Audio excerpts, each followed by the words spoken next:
పెద్దపల్లి జిల్లాలోని గాయత్రి డిగ్రీ మరియు పీజీ కళాశాలలో ఘనంగా బోనాల పండుగ వేడుకలు నిర్వహించడం జరిగింది. దీనిలో భాగంగా మహిళలు గోరింటాకు సంబరాలు కూడా నిర్వహించడం జరిగింది.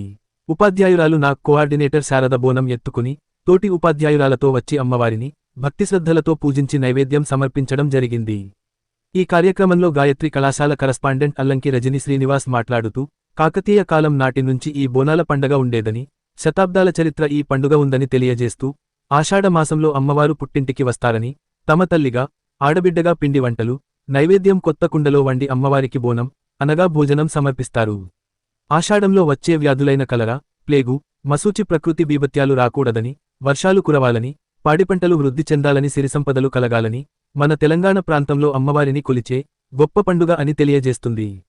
మొదట హైదరాబాద్లోని గోల్కొండ కోటలో మహంకాళి అమ్మవారిగా, తరువాత సికింద్రాబాద్లో ఉజ్జయిని మహంకాళి అమ్మవారిగా, తరువాత వివిధ ప్రాంతాలలో ఈ పండుగ ప్రారంభమవుతుందని తెలియచేస్తుంది.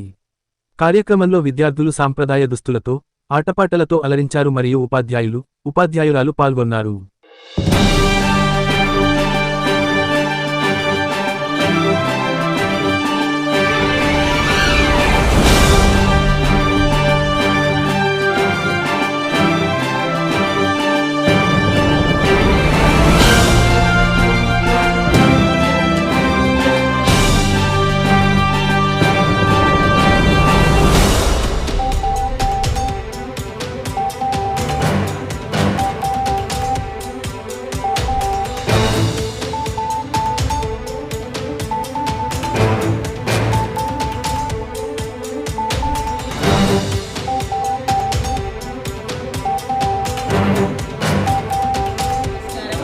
ఈరోజు పెద్దపల్లి ఆవరణలో ఉన్నటువంటి గాయత్రి డిగ్రీ అండ్ పీజీ కళాశాలలో ఈరోజు బోనాల సంబరాలని ఘనంగా నిర్వహించుకోవడం జరిగింది.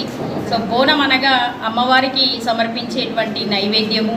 ఈ యొక్క నైవేద్యాన్ని ఈరోజు గాయత్రి కళాశాల యాజమాన్యము ఉపాధ్యాయురాళ్ళందరూ కలిసి ఆ యొక్క బోనాన్ని తయారు చేసి ఈరోజు మహంకాళి అమ్మవారికి జరిగేటువంటి బోనాలలో పాటుగా ఈరోజు అమ్మవారికి నైవేద్యం సమర్పించడం జరిగింది.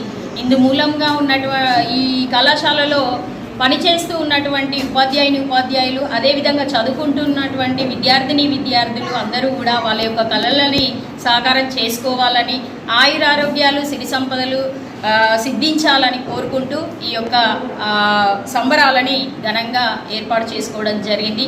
ఇందులో భాగస్వామ్యాలైనటువంటి విద్యార్థులు మరియు ఉపాధ్యాయులు కళాశాల యాజమాన్యానికి కళాశాల యాజమాన్యం తరపున ఈ కళాశాల యొక్క ప్రిన్సిపల్ రవీందర్ సార్ గారికి పేరున ప్రతి ఒక్కరికి కృతజ్ఞతలు తెలియజేసుకుంటున్నాను. హ్యాపీ బోనాలు ప్రతి ఒక్కరికి. సో